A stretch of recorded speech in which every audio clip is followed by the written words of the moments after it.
kabeshi ko!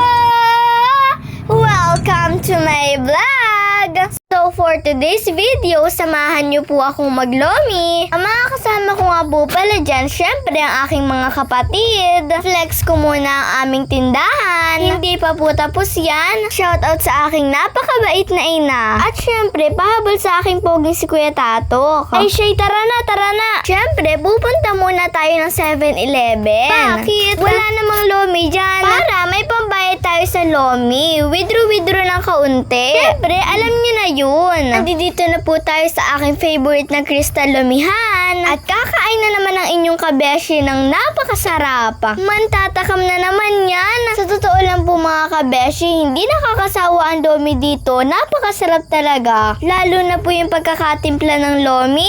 Yum! Intay lang tayo. Kung mapapansin nyo po, napakaganda po ng kanilang pwesto at maganda rin po ang loob ng kanilang restaurant. Mga kabeshi, gayan din ka po kayo. Ay pasensya na po, masyado pong maliit ang inyong kabeshi kaya hindi abot ang lamesa. Hindi po talaga ako maliit, mataas lang po talaga yung lamesa. Huy! Wag ka naman ni si kabeshi. Yun ang aking kapatid. Napakabait naman. Totoo kayang gayan? Mga kabeshi, ay tunay yung napakabait niyan sa personal. Ay talagang maaasahan. Lagay muna tayo ng toyo. At alam niyo na mga kabeshi, ang sunod ang aking favorite na sili. Alam ko po sa mga followers ko po dyan, nakita niyo po dati sa vlog ko na naglomi din po ako. Sa mga bagong followers ko dyan, panoorin niyo po yung mga dating vlog ko. Tiyak na magugulat kayo. Bulaga! Uy! Ayan na mga kabeshi, ako'y takam na. Grabe, ang sarap. Shoutout sa mga kabataan dyan. Anong ulam? O sa mga kabataan dyan, wag puro cellphone, galaw-galaw din. Si kabeshi, kung ano-ano nang pinagsasasabi, ay are may pahabol pantamis anghang. Congrats po pala sa mga nanalo at nakilahok sa Festival of Talents. Syempre po, kasali din po ako doon at si Longhair nyo. Ang nilibanan ko nga po pala dyan ay likha kwento at ang kay Longhair naman po ay dish gardening. Ay siya, balik na tayo din Yon, kakagutom naman. Talagang nakakatakam din Sige, kain pa ng kain. Magpakabusog ka diyan. Dahil nga po pala kami nauhaw na, edi kumuha na po din ng Royal na 1.5.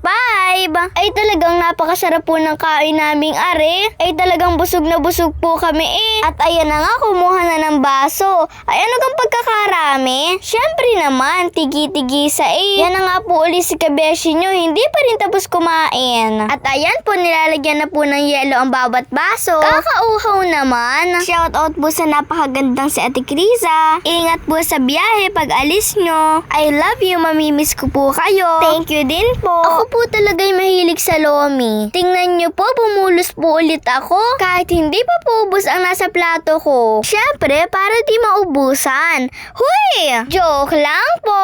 Ayan na nga, nakain na po ulit si kabeshi nyo. Ay talagang pagkakatakaw rin naman. Ay uminom na rin naman Ay uhaw na uhaw. Shoutout sa aking magandang ate na si Ate Casey, kay Ate Rika and kay Ate Machel. Yan na po si kabeshi nyo, patapos na. Ang iniintay na nga lang po pala namin dyan ay yung take out. At ayan na po, dumating na, daladala na aking mapogi si Kuya Tatok. Pagkadala nga po niyan sa motorya, aalis na rin po kami. Syempre po, sasakay muna kami. At ayan po, nasa daan na po. Dadaan nga po pala kami sa Seoul para po ibigay po yung tinake out po na lomi kay Consel dyan. Nakita ko yun. Huy! Normal lang naman po iyon. At nagpagas na nga rin po kami dyan. Kapogi rin naman. At ayan na nga po si Kuya Tatok, nangunguna pa, hindi naman alam. Nagpapagas muna po tayo. At baka maubusan ng gasolina sa daanan. Ay busog nga, ay magtutulak naman pagbalik. Yes, uuwi na kami. Nag-iintay na aking papatin na sa amin. At nang maiabot na ring lomi ng Ate Criza. Yon! Happy yarn! Yon, kami muna yung magabantay ng tindahan. Kain muna kayong mag-asawa.